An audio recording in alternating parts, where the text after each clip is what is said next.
Have you ever wondered how hemoglobin has been able to perform reversible binding of oxygen? In other words, being able to transfer oxygen from oxygen-rich areas like the lungs and release it to respiring tissues. This all comes down to hemoglobin's unique structure and its ability to perform cooperative binding. If we look at hemoglobin at the broader level, it's a tetramer, meaning it's composed of 4 separate polypeptides. 2 of them are alpha chains and the other 2 are beta chains. Since the chemistry of amino acid side chain is not readily suited to bind to gases, especially in a reversible way, evolution has led to proteins to use prosthetic groups, such as heme, that have the functionality to bind to gases. Heme is a protoporphyrin ring with an iron in the ferrous state coordinated in the center of that ring. A proximal histidine is used to coordinate this to the globin structure via a covalent bond, leaving a 6th site open for binding. As a result, when oxygen binds to the ferrous state, there's a rearrangement of electrons to form a superoxide state, aka the ferric state.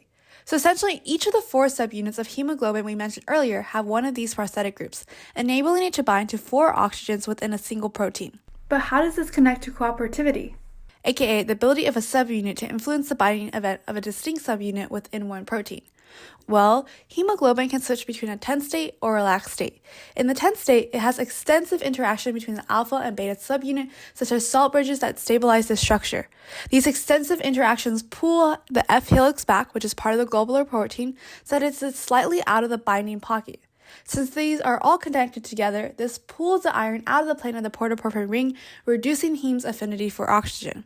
On the contrary, when oxygen binds, you're in the relaxed state. Once oxygen binds, this pulls the iron back into the plane of the protoporphyrin ring, pulling back the histine, and as a result, also pulling back the F helix back into its respective binding pocket.